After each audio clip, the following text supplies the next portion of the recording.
welcome everybody to Not So Famous Achievers. Weekly conversations with some of the world's most amazing but not so famous achievers on what they did and how they did it and what you can learn from their journey. With your hosts, Will Christ and Robert White. Hey, guys. Well, welcome to Conversations with the Not So Famous Achievers, and welcome today, Brian Sallee. Brian, coming all the way from Tampa, Florida. Hello. It's a pleasure being here today. Great Good. to connect. So tell us, Brian. You talk about how you are helping companies disrupt industries. So talk about what that means. Disruptals is doing something slightly different. One of my friends describes me as a bit of a guy when there's a hole in the roof. Everybody else is looking on top of the roof for how the leak is happening in the roof. And I'm the guy that's like climbing into the attic and looking up through the ceiling to see where the light comes through. Uh-huh. So to me, disruption, obviously from an ethical and positive sense, is doing something just slightly different enough to make waves and make a ripple effect that has a positive and often an exponential impact. Well, that's pretty exciting to think in terms of incremental growth and disruption. How did you get into this kind of thinking? Great question. I think it goes all the way back to my map. So we're just chatting about my map behind me. So I was actually born and raised in a third world country. I was born and raised in Haiti. And my mom originally did medical missions, and I grew up there. And I think it really shaped me as a person because I grew up without electricity. So I didn't have electricity. I didn't have running water. In fact, we moved around quite a bit. I've been to over 30 countries by the time I got out of college. And by the time I had access to the internet, I was probably wired a little differently, and what makes me a little bit weird and disruptive. And so even all my friends today, people mention TV shows and things like, oh, did you have this growing up? I'm like, no, I didn't. I was playing with tarantulas and, figuring out how to push things around the yard, I guess, without power. So that's how I got into it. And through a series of events, I think I really cut my teeth on a business that I started back in 2007. And looking back, I actually started one of my businesses during the recession of 2008. And I didn't realize how hard it was until after I'd gone through it. But that's one of the things that really shaped me. I got a bit of an achievement out of it, but candidly, I made a lot of mistakes. And that's one thing that I carry forward to what I do today. All right. So here you are in the world of basically technology, right? Yes. So where do you see technology going in the next 5 to 10 years? In the next 5 to 10 years? So there's two answers. I mean, the first one is the sexy, interesting one is I think we're looking at cryptocurrency. A lot of projects I'm involved with are crypto, NFT, augmented reality, virtual reality, Oculus, very cool innovation around the metaverse and Web 3.0, all those fun buzzwords. The second answer I'll give is it's also fascinating to me how technology repeats itself. And I see these trends where, yes, there's a new cutting edge technology, but it could often be harnessed the same way that it was used in the 80s, the 90s, the early 2000s. Like? Repeat themselves, right? So the computer, was personal, or it was personal, and then I went to mainframes and went to large computing instances. And then in the 90s, it went back to Windows 95 and the computer is personal again. And then my last business that I started and sold was a cloud computing company, which was ultimately 80s technology. But I made seven figures in mid 2000s from the same approach. So when you help companies to innovate, what kinds of things do they need to know to be innovative in their world? Is it something they bring? Is it something you inspire in them? Is it a planning process? What brings about the innovation? Sure. Well, the way that I look at businesses is you've got four main quadrants that compose a business. You've got marketing, you've got sales, you've got operations, and finance. By the way, I don't mean to leave out people. People is phenomenally important if you put that as a fifth area. But in terms of the core operations, I like to think of people embedded in all four of those. Uh-huh. And what I've found through my life lessons is that if you are trying to move something heavy, you might be able to physically move an object that's pretty heavy just by pushing on it, right? If you get a lever, if you get a stick or a lever or something, you can actually push that object and you can move something that's a lot heavier than you are. Well, there's a secret factor with levers that we all know, by the way, which is a fulcrum. I remember when I got my lawnmower stuck in the yard a couple of years ago, which is, I've got I don't have a big lawnmower, but it's probably 1,000 pounds, right? 500 pounds. I can't lift it. And my kids and wife were all looking at me like, how are you going to lift it? And what I did is I got a 2x4 and I got a fulcrum and I was able to step on it. In fact, my 3-year-old could step on that lever and lift up the mower out of the mud, right? So if you look at marketing, operations, sales, and finance, to me, thinking disruptively is what is one thing that you can do in each quadrant where you can do something that's not being done today. You can apply the 80-20 rule. You can stand against the grain. You can do something that all of your competition isn't doing that would have a massive and exponential effect on that portion of your business. And that's a process that I love thinking through is if you do that one time in marketing and you only get 100% improvement, and you do that one time in sales, 100%, and you do something in operations, you do something in finance, the result is you've got more people standing in line for your product or service. It sells faster. It can be delivered more profitably, and you can scale it quicker. It's basically impossible for your business not to grow at that point in time. So the trick is finding one thing in each of those four quadrants that you can 100x, huh? Make it better.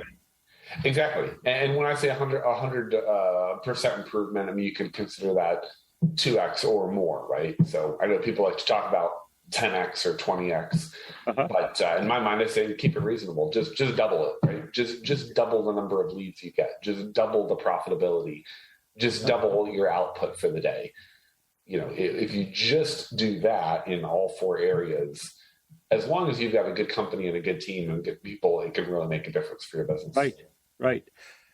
So what are you excited about in the next 6 to 9 months? I'm really excited about the metaverse. I'm really excited about this virtual reality world that's being created because it's a new blend of productivity and things that a lot of us are now a lot more comfortable with, like working from home in the past year.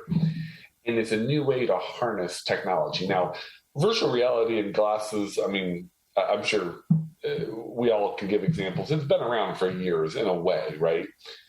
People have been trying to do it for maybe even up to 10 years. But as of this year, there's really been an inflection point where Facebook, which is now Meta, and some really big companies like Magic Leap and others have really pushed the needle on the hardware to where it's actually usable. So personally, that's one thing that I'm really watching for is this new world that's being created, which is ultimately virtual reality. Well, I was reading a story just the other day in Wired magazine, and it said, that virtual reality is something we've been promised again and again and again. He said Oculus was this huge, exciting possibility. And yes, he says there have been some improvements in the goggles, improvements but he said, we haven't seen anything that we're really promised. What do you think is getting in the way? I think there is an inflection point of hardware catching up to the need and the demand. I see a lot of businesses that started at the wrong time, and then somebody started that exact same business later, and it worked. I'll give you a quick example. I remember going to London probably 8 or 9 years ago and seeing what we now know, candidly, as Instacart, right? As a food delivery. Right. And everybody seemingly in England was using it, 7, 8, 9 years ago. I came back. I said, this is phenomenal. I'm an entrepreneur. I'm going to start a food delivery company. And I looked, and I couldn't tell you the name of it, but it may have even been affiliated with Amazon possibly, but it's public record. There's a company that tried it that same year, and I think they spent almost $1 billion, $800 million, and failed miserably. Guess what? Last year, pandemic hits. Everybody's thinking differently. My wife and I, we signed up for food delivery. A lot of our friends signed up for food delivery. And, here we are 7 years later where the tech has now met up with the need. And to go back to your question, I think that we're seeing the same thing, is now the need of working remote and working with teams has caught up and maybe is intersecting with the hardware as well as the backbone of the internet. Interesting. Well, I was really pleased to see that we are taking seriously this last mile for the internet for people all around the country. It's almost like, you talk about growing up without electricity. People grew up without telephones, and it was only the privileged few that could use telephones. And likewise, we have these hollow spaces around the country where internet's really very, very sketchy. Yes. And so I was really pleased to see that we're going to bring all these folks online, in addition to creating jobs for people who are putting in that, the internet infrastructure around the country. Absolutely. I think that's going to make a big difference. I think it will too. So actually, I'm involved pretty heavily in a project right now that's supporting that. And one thing about that low Earth orbit satellite is it's fantastic, by the way, right? Starlink, and there's a number of mainstream vendors that are involved in various projects. Satellites are still relatively lossy because you're still communicating over a long distance. And so there's a company that I'm involved with here in Tampa that has figured out how to accelerate internet for low bandwidth situations like that. Wow. And so we've actually packaged that up in a product called Red Velvet. We did a little Indiegogo campaign a couple months ago. And Red Velvet's a box that can plug and actually make that more usable. And it's been really fun. We talk about, some achievements is we actually just had a couple of those boxes land in Africa last week, because that's a big need in third world countries, is being able to make internet more usable. But it's also a product that makes a big difference here in America across the rural Midwest and mountains. Well, my wife and I have done a lot of work in the villages in Alaska, in the interior of Alaska. And one of the things, we did that for 13 years. And so back in the beginning, 10 years ago, 12 years ago, one of the things that I wanted to do was help them get internet connection, and which we did through HughesNet. Sure. Nevertheless, it was very slow. Very slow. So sure. Is that something that Red Velvet could help with? It can. It depends on the actual use case, but it can make a huge difference, like 100% improvement or more. So 2x or more simply by optimizing the satellite link. So is that something that's independent of the provider? It is. Yeah, so we've actually shrunk it down and talked about, innovation with technology. I don't know that it would have been possible years ago, but we actually have it running on a 6-inch box that you plug one cable into the satellite and one cable into your local network, and it will automatically optimize and make that 2 times faster or more. Is that available now? It's available right now. Absolutely. Where do we find it? Redvelvet.systems. www.redvelvet.systems. Redvelvet.systems. Maybe we can get some for the villages up there. My wife is working with online training for them. and one of the issues is that internet is choppy and slow. So that would be interesting. I would love that. It's a bit of a passion project to me because it's I love seeing technology make an impact on lives. And I realize that sounds a little bit cliche, but I get less joy, if you will, from helping a $500 million business make an extra $50 million than I do, like what we're talking about today, is harnessing, very cutting edge technology, but make it usable to where kids can actually learn. An orphanage can actually get on the internet and do what they need to be able to do. And that's really fun to see that gap bridge via technology and business. Well, redvelvetsystems.com does not bring up a site. Just redvelvet.systems. www. All right. Well, that's all right. Let's see. Redvelvet.system. Systems, plural? Systems, plural. Yes, sir. All right. Here we are. Satellite Internet Acceleration. Order now. Wow. $800. Very interesting. Very interesting. Well, I am going to take a look at that, see what we can do. And we can talk offline too. We'll get one or more for the villages in Alaska. We're trying to bring the cost down as much as we can. Just for comparison, what this technology does before, I don't want to speak out of turn, but from what I know, is this is typically about a $40,000 box, right? Meaning if you were going to, in years past, right? In years past, if you were going to put this on a cargo ship at sea, you would need to spend a ton of money, right? It's just not something that was something you could send to a third world country. Right. So we brought the cost down, obviously, massively, and we think we can bring it down even more. More people that support it, Well, I think that's really a critical thing, at least where my wife is. We're both priests in the Episcopal Church, and she is working with the presiding bishop staff for the Episcopal Church, and her task is she is the coordinator for theological education for indigenous people in the church, and so a lot of her work is with people in these dark places of the internet, and so this might be something to be very helpful for them, and particularly right now in Alaska, where she is, they're delivering online training to folks, and the problem is not just delivering the training, because that could be done with a DVD or just downloading it overnight, but for live meetings like what we're having right now, that's where it gets very sketchy and difficult. Absolutely. So does this also make it more robust and more dependable? It's not going to alter what's there. So I do want to be full disclosure. I mean, there has to be a good satellite with good line of sight.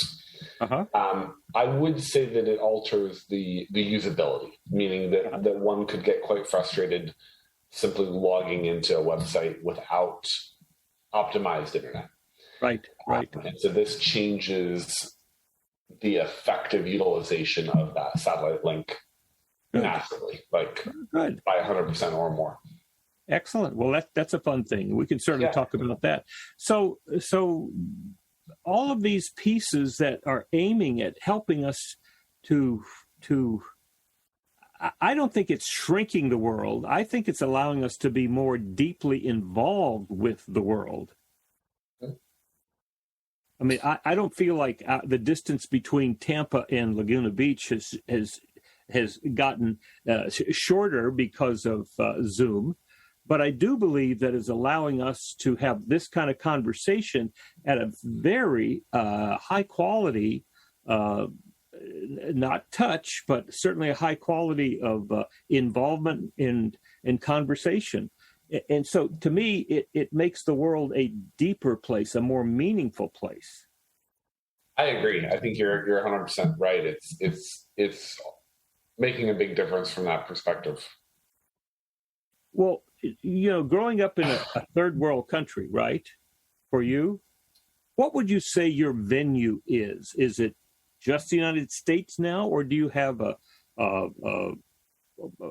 global set, a global network that you work with? Where are you in terms of that kind of expansion? That's a really good question. I mean, certainly I would probably think of it as a ripple effect in a pond. I mean, there's no doubt that I'm the most involved here in Tampa. Uh-huh. This is where my family is. I've been here for quite a while now. And so a lot of the entrepreneurs and leaders that I work with are here. From there, I'm involved in a variety of things that are nationwide or nationwide clients, and I'll jump on an airplane or do video calls like this. And then international, I'm not traveling internationally right now. I don't know that a lot of us are, at least in the past couple of years. Even though I love traveling internationally, I have a lot in the past.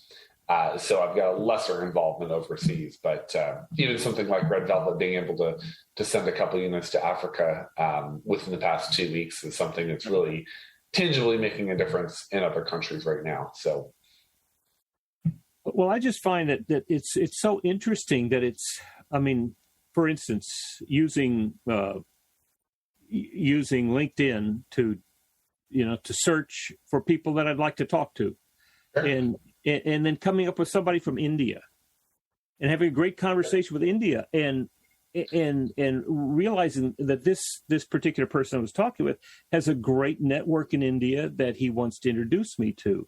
Sure. And then also being part of a group that started in England, but has people all around the world that are really attempting to create a network of 100 people who are very much involved with each other. Now, that to me is a whole deepening thing that I haven't seen before. Now, certainly have seen lots of companies using the resources of India or the Philippines to get jobs done cheaper. Sure. But I'm not aware of networks for people like you and me just to build deeper relationships with people without having any particular thing to do. Have you seen many of those? That's your next business idea. Well, we'll combine satellite and virtual reality and meaningful relationships. Yeah. No, that's a great point. I don't know that there is one authority. I mean, certainly LinkedIn has really changed the world from that perspective. Yes. I've been able to, like you, come across some just absolutely brilliant, well-connected people overseas, even within the past couple months, to build into them, encourage them, share ideas. And I think LinkedIn has been a pretty interesting conversation platform. Absolutely. I don't know that there is an authority to your point, but LinkedIn and Zoom are and probably Facebook or Meta now is pretty impactful as well, right? And I think we're kind of stumbling into this. I mean, the COVID constraints certainly forced us to take responsibility in a whole different way.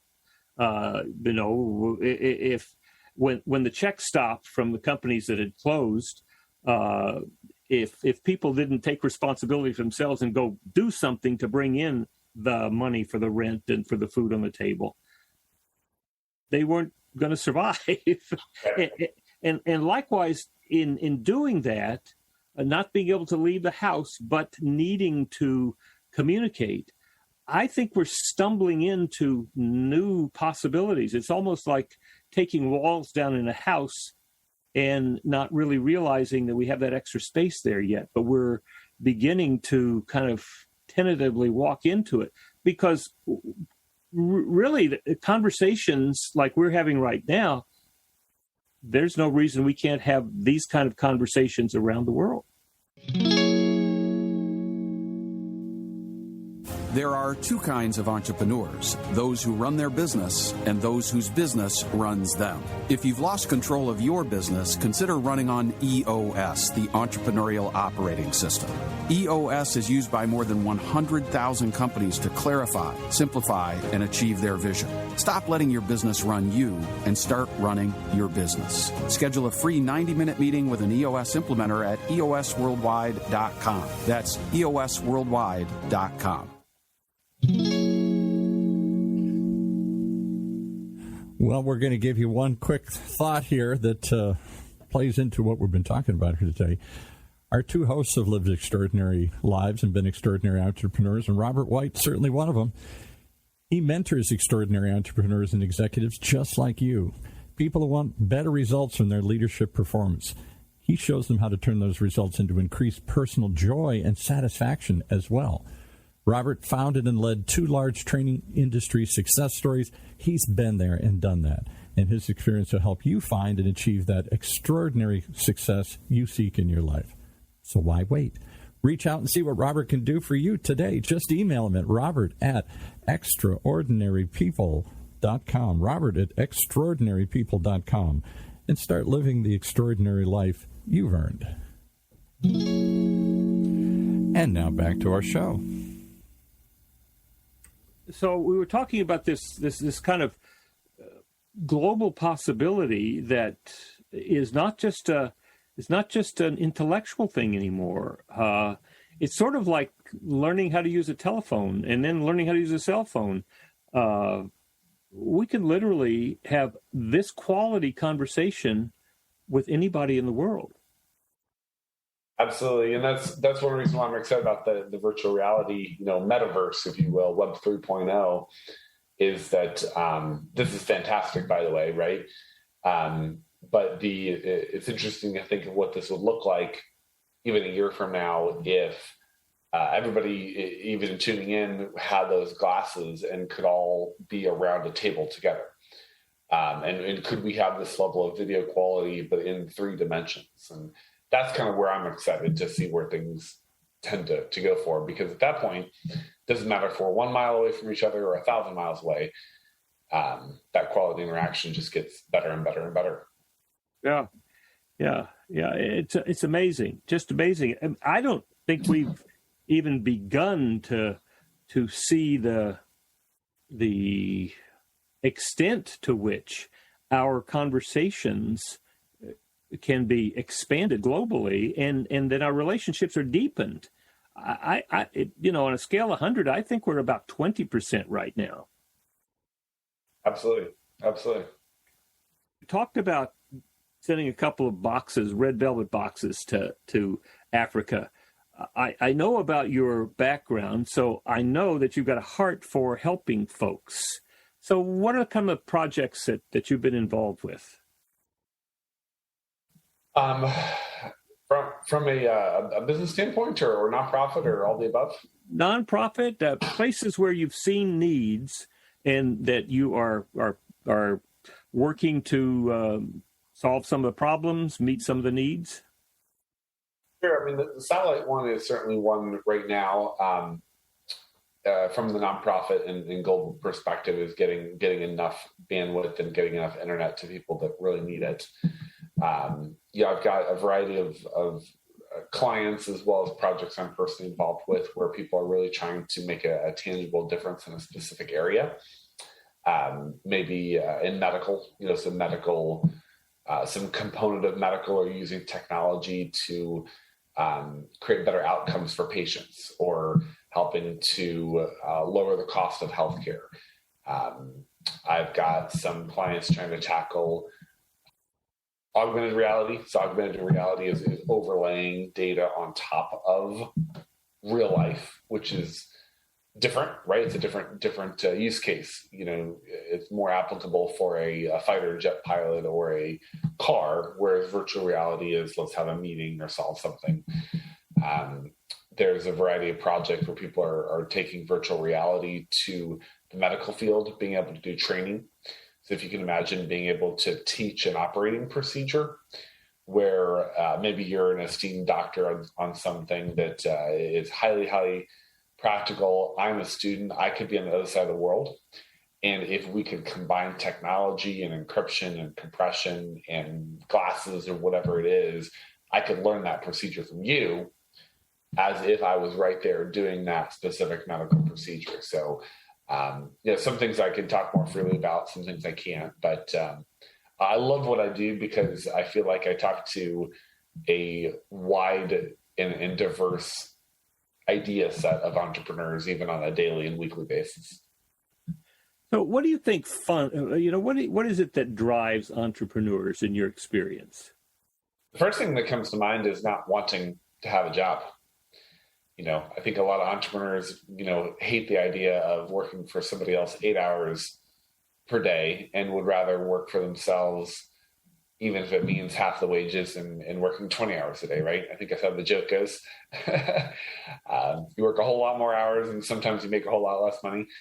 But I think maybe more on a practical and serious note, it's around solving a problem. It's getting out there and really seeing a need that you're passionate about and getting behind it. And one thing that I love chatting with early stage entrepreneurs about is you can make money doing anything. You really can. And I think that applies not just with the profit side, but also the nonprofit making a difference is if you are passionate about something, get laser focused on it, clarify that there's even a small subset of people that need that solution, profit or nonprofit, and specialize in that specific buyer persona. And I talk a lot about laser focus with people is there's really three things, right? There's your buyer persona, who's going to stand in line for your entrepreneurial idea. The second one is your messaging, is don't change your messaging. I run a marketing growth agency as well. And, I tell people I can save them tons of money per year simply by that concept of don't change what you're doing too often. If you figure out how to articulate what your business does, what you stand for, and how you do it, I'll save you a ton of money in consulting. Just don't change it, right? Stay constant with it. And the third one is laser focusing and getting very specific around the product or service. And that's one thing when we talk about achievements. I mean, one thing that I achieved with one business that I sold was a complete accident because I was trying to do too many things at once. And I ended up narrowing down my focus with some advice from some very wise people, and ultimately ended up with a very specialized business with a product that 99% of people had never heard of before. Right. But there was a huge revenue opportunity around that product. And I love to try to encourage other entrepreneurs to simply think the same way. So do you think everybody or anybody could become an entrepreneur? I do believe so. I do believe so. I've read statistics, and I'll say this with a smile on my face, that there's really only about 5% of Americans that are crazy like me. Yes. Probably only 5% of people that have an irresistible passion to not fail, if you will, and just constantly innovate. So I think there is the weirdos, maybe I'm one of those weirdos, but I think anybody can become an entrepreneur. Anybody can make money doing anything simply by harnessing what they're passionate about, what they're good at, and staying focused on it. And I meet people every single week who maybe they're not as weird as I am, but they still have figured out how to make 4, 5, 6, 7 figures a year simply by being an entrepreneur and sticking with sharing a product or service that they're really good at and that there's a big need for. What was coming to my mind was that there are a number of people who are resigning their jobs right now. You're aware of that, right? There are some numbers as big as just in August. Yeah, I think. Yeah, 20, 30, 40, 50%, different statistics, but lots of people are just saying, I'm through. Right. What do you make of that? Well, I think it's going to create a lot of entrepreneurs. I think it's going to potentially add a lot more people into the entrepreneurial workforce that are coming out of the big corporate America. And from my vantage point, what I see is it's already affecting the large corporations. As the large corporations are seeing that attrition and seeing people leave, but you've got businesses popping up at a amazing and exciting, great for me. I love seeing it. Yeah. Do you think that's going to change the way that companies attract or attempt to attract or recruit, and maintain and motivate their people? I definitely do. There's even some statistics coming out that the impact of COVID on employees in the workforce has drastically changed people to assess how passionate they are about the mission of the company. Uh-huh. And I may be off a few points on my statistics, so forgive me, but they're something to the effect of management in a big company. 85% of senior leadership are passionate about the purpose of why the company exists. Uh-huh. But at the front line of a big company, maybe only 15 to 18% of the employees and the frontline staff are even passionate about what the company is there for and what they exist to do. And that's what we're seeing with COVID is some of those big Fortune 100, Fortune 1000, Global 1000 businesses that they're having to take a very serious look about who their high performers are, how do they retain their performers via incentives, via, quite frankly, passion. Why do we exist, and why should you stay here making a difference? Because exactly the reason we're talking about today is you can leave the workforce and go start your own business that you're 100% passionate about. Employee shortage is not just for the Fortune 1000. I've got many clients in a 10 to 250 employee range who are suffering with the same struggle with people aren't coming back to work here. Now, one of the things that I wonder is, are you familiar with the EOS, the Entrepreneurial Operating System? I am. Yeah. Okay. Great platform. All right. So a lot of the conversation, I'm a implementer for EOS. So a lot of the training has to do with how a great company works. That's what the book Traction is about. It's about how to make this work. And recently, Gino just published a book called The EOS Life. And what I think is this is the why. And I wonder if when companies use this and implement the EOS Life as part of their reason for being, that it might change the way that they can attract people. Now, EOS Life is 5 things. It's only doing what you love doing, and I'll bet that's something you do all the time, right? Absolutely. All right, only do what I love doing. I am doing it with people that I love. I'm making a great contribution, not only to myself and to my company, but to the world. I'm doing something significant. I'm getting compensated appropriately, and I have plenty of time left over for my other passions. Now, you and I can see how valuable that is. When a company says, 10 years from now, we're going to have $150 million or $50 million in revenue, my question to them is how, that might be really motivating for you, but when you think down to the button pushers and the nail drivers and the wrench turners, how motivating is that for them? And people realize it's not motivating to them at all. Exactly. But what if you said one of the reasons for this business to be here and one of the reasons for you to work with us is by that 10 years, 100% of the people in this company will be living this EOS life or have a clear path toward it. Do you think that would make a difference?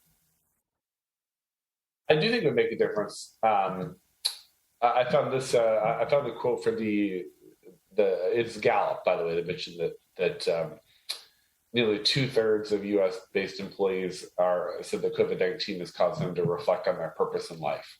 Uh-huh. And McKinsey says that meaning and passion, exactly what you're just referencing, according to McKinsey, that has a impact on work and life that's 5 times more powerful than any other dimension. So I agree with you 100%. Yeah. Yeah. Well, that's my hobby horse is getting companies to believe that and to learn how to implement that for the entire workforce. And you know, we predict we'll be EOS will be being used in over 100,000 companies by 2030. And so if we can also, in the process of teaching them how to use this system, we can also inspire them to commit to getting every employee into that path of leading the EOS life. I think that, you know, just 100,000, you assume that, 50 people was the average number of employees. That's 5 million people, not counting their families, that are going to be impacted in the next 9 years. Absolutely. That's incredible. I think that's going to make a huge impact and change. Absolutely. And if we can do it with virtual reality, that'll make it even more exciting. Exactly. Super. Well, this has been a great fun, Brian. I'm so glad to have met you and have the conversation. And let's stick around and see what we can do with some of the villages in Alaska with red velvet, huh? We should. Let's get them a box, and we'll circle back in a couple months and see how it made a difference on what they do. Good. If somebody wanted to get in touch with you, how would they do that? So my platform is modernscale.co, and I'm on social media. If you look for me, the best place to go is brians360.com, BRIAN the letter S360.com. And my Twitter profiles and email and everything is available there for anyone that's referenced. Modernscale.co has a variety of resources. Even this week and next week, I'm updating the site. So there's a couple of paid things, but I'm putting some more free resources on there as well. And then even some of the things we talked about today too, we put up a bunch of resources on Odigo.academy. Odigo stands for leadership in Greek, and it's just www.odigo.academy for anybody who's looking at retaining employees, getting into the entrepreneurial side. If you want to know what the best are doing, there's some great resources there too. So good. All right. Well, this has been wonderful, Brian. Thank you for having me. It's been a blast. Well, and what Robert and I are both finding is that there are so many great conversations to be had with people who are not so famous yet.